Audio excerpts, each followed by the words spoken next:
ఇంద్రుడై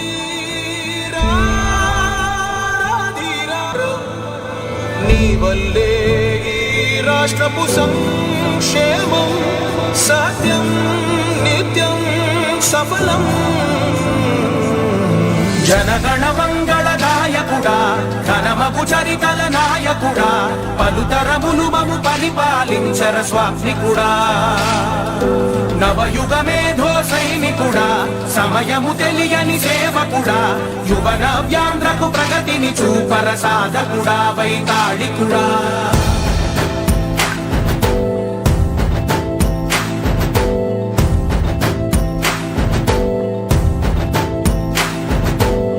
ప్రతి ఇల్లు నిన్నే నిన్నే పిలిచింది,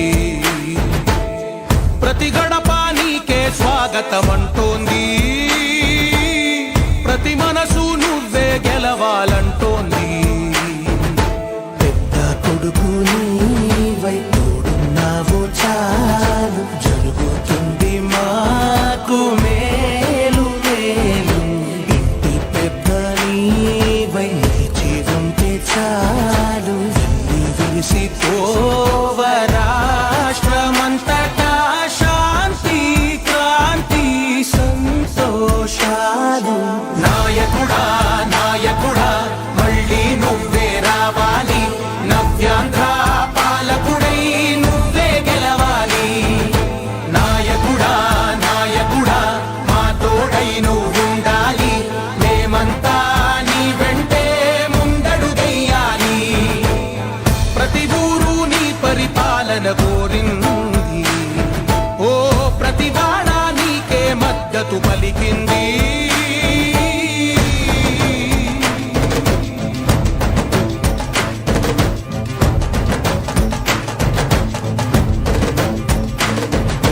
విధి లేక ఏ నిధి లేక విడిగా కదిలిన రాష్ట్రాన్ని శూన్యం నుంచి సౌభాగ్యానికి నువ్వే మార్చావు.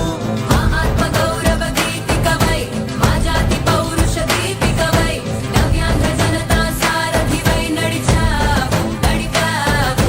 మా బంగారు భవితనువై, మా రానున్న చరితనువై, మా ప్రియతమ నేతనువై పిలిచావు గెలిచావు. సగమున ఆగిన ఉన్నతి కోసం, ఆంధ్రుల కల అమరావతి కోసం, ఓలవనం సాకారము చేయగా రక్తం పొంగిపోతా ఉంది, ఆవేదన ఉందండి. ప్రతిపాదించగరేపటి దారికి దీపము నీవై రాష్ట్రము నేలగరావా రావా. నాయకుడా నాయకుడా మళ్ళీ నువ్వే రావాలి, ప్రతి గడప నీకే స్వాగతమంటోంది, ప్రతి మనసు నువ్వే గెలవాలంటోంది. పెద్ద కొడుకు నీవై తోడున్నావు చాలు, జరుగుతుంది మాకు మేలు మేలు. ఇంటి అందరికీ నమస్కారం. నీవై నిలిచి ఉంటే తెలుగుదేశం పార్టీ జాతీయ అధ్యక్షులు రాష్ట్రమంతటా నారా చంద్రబాబు నాయుడు గారికి పెడ నియోజకవర్గం తరఫు నుంచి స్వాగతం పలుకుతా ఉన్నాం. అలాగే జనసేన అధినేత పవర్ స్టార్ పవన్ కళ్యాణ్ గారికి కూడా స్వాగతం పలుకుతా ఉన్నాం. నాయకుడా నాయకుడా మా తోడై నువ్వుండాలి, మేమంతా నీ వెంటే ముందడుగెయ్యాలి. ప్రతి ఊరున మళ్ళీ నువ్వే రావాలి, నవ్యాంధ్ర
దయచేసి అందరూ కూడా జెండాలని దించవలసింది కోరుతా ఉన్నాం. జెండాలు అందరూ దించాలి. దయచేసి రాష్ట్ర వ్యాప్తంగా ఉన్నటువంటి ప్రజలందరూ కూడా మన వైపు చూస్తూ ఉన్నారు. దయచేసి మీరందరూ కూడా ఆ జెండాలన్నిటి కూడా కింద దించాలి. దించండి దయచేసి. ఇటు సైడు జెండాలు దించండి.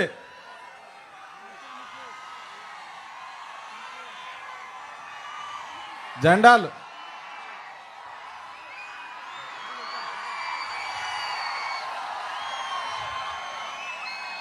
తమ్ముళ్ళు దయచేసి ఆ జెండాలను దించండి. వెనక వాళ్ళు కనిపించాలంటే మీరందరూ కూడా ఆ జెండాలను దించాలి. ఒకసారి దించండి జెండాలు. ఇటు సైడు దయచేసి జెండాలన్నీ కూడా కింద దించాల్సింది కోరుతా ఉన్నాం.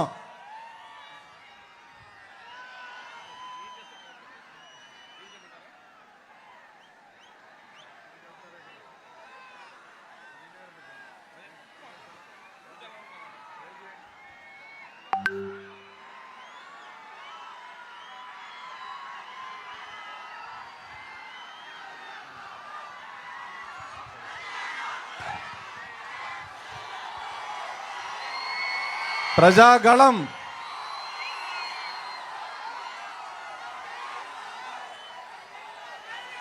నవ్యాంధ్ర నిర్మాత మనందరి అభిమాన నాయకులు, మనందరికీ స్ఫూర్తిదాత, తెలుగుదేశం పార్టీ జాతీయ అధ్యక్షులు నారా చంద్రబాబు నాయుడు గారికి, అలాగే అనునిత్యం ప్రజా సమస్యల మీద ప్రశ్నిస్తూ పోరాటం చేస్తూ పవర్ స్టార్ పవన్ కళ్యాణ్ గారికి, అలాగే పెడన నియోజకవర్గ తెలుగుదేశం, జనసేన, బీజేపీ పార్టీల నాయకులకు, కార్యకర్తలకు, అభిమానులందరికీ కూడా, మీడియా సోదరులందరికీ, ఇక్కడికి విచ్చేసినటువంటి ప్రతి ఒక్కరికి కూడా పేరు పేరున నా యొక్క హృదయపూర్వక నమస్కారాలు, ధన్యవాదాలు తెలియజేసుకుంటా ఉన్నాను. ఈ రోజున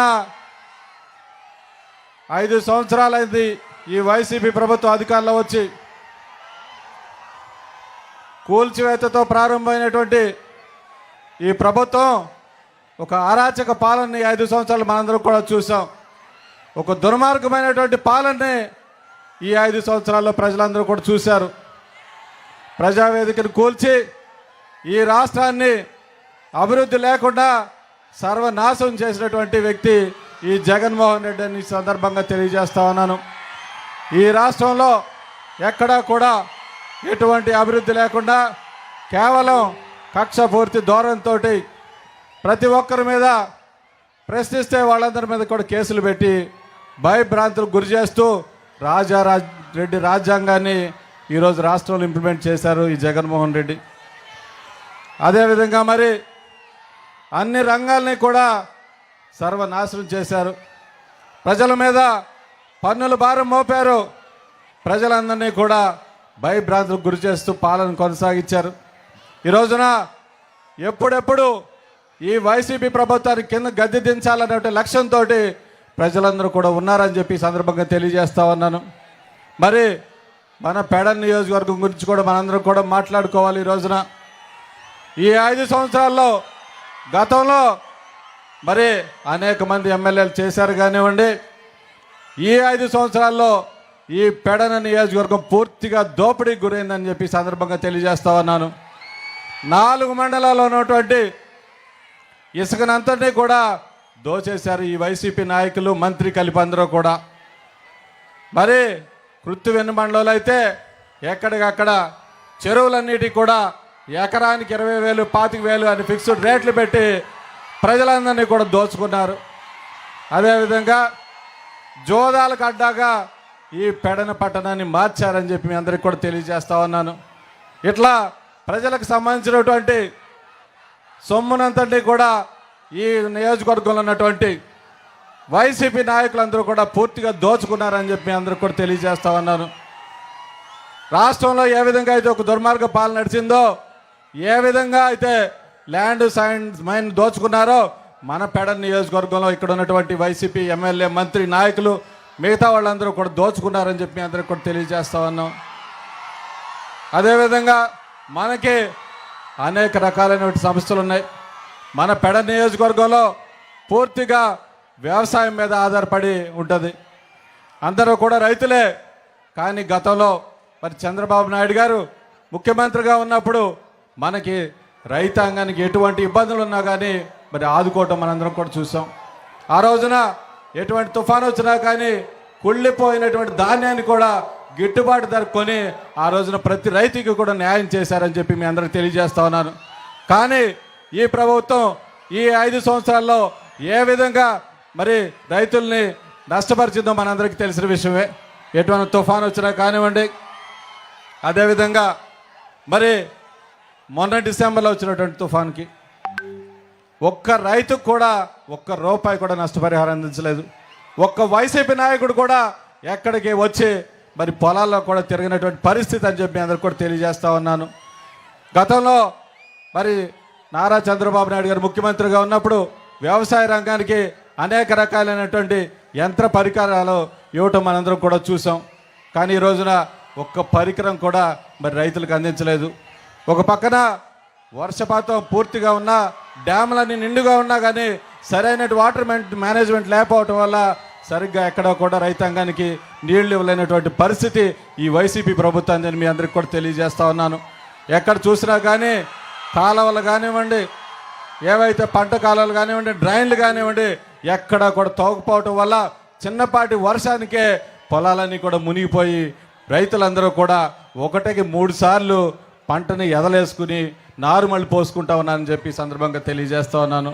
పూర్తిగా మరి పెడ నియోజకవర్గంలో ఉన్నటువంటి రైతాంగం అందరూ కూడా ఈ 5 సంవత్సరాలు నష్టపోయారని చెప్పి తెలియజేస్తా ఉన్నాను. ధాన్యం అమ్ముకుంటే ఎప్పుడు డబ్బులు పడతాయో తెలియనటువంటి పరిస్థితి. ఇప్పటి వరకు కూడా డబ్బులు పడలేదు ఇక్కడ పెడ నియోజకవర్గం రైతాంగానికి అని మీ అందరికీ కూడా తెలియజేస్తా ఉన్నాను. అదేవిధంగా మరి చేనేత రంగం, పెడన పట్టణం అనగానే చేనేత, మరి దానికి సంబంధించి ఎటువంటి కార్యక్రమాలు చేయలేదు. కేవలం నేతన్న నేస్తం అని చెప్పేసి ఒక స్కీమ్ పెట్టి వాళ్ళ నాయకులకు మాత్రమే, వాళ్ళ కండవాలు వేసుకుంటే మాత్రమే వాళ్ళకు మాత్రమే ఆ పథకం ఇంప్లిమెంట్ చేస్తూ ఉన్నారు. కానీ ఈ రోజున మరి గతంలో మరి నారా చంద్రబాబు నాయుడు గారు ఉన్నప్పుడు చేనేత రంగానికి సంబంధించి అనేక రకాలైన ప్రోత్సాహాలు ఇచ్చారు, అనేక రకాలైన సబ్సిడీలు ఇచ్చారు. దాని ద్వారా చేనేత రంగం ముందుకెళ్ళింది. ఈ రోజున సొసైటీలన్నీ కూడా నిర్వీర్యం అయిపోయినాయి. బడ్జెట్లో ఒక్క రూపాయి కూడా చేనేత రంగానికి కేటాయించకపోవటం వల్ల ఈరోజు చేనేత రంగం అంతా కూడా పూర్తిగా మరి సర్వనాశనం అయిపోయింది. సొసైటీలన్నీ కూడా అప్పులు పాలైపోయి కొన్ని సొసైటీలు అయితే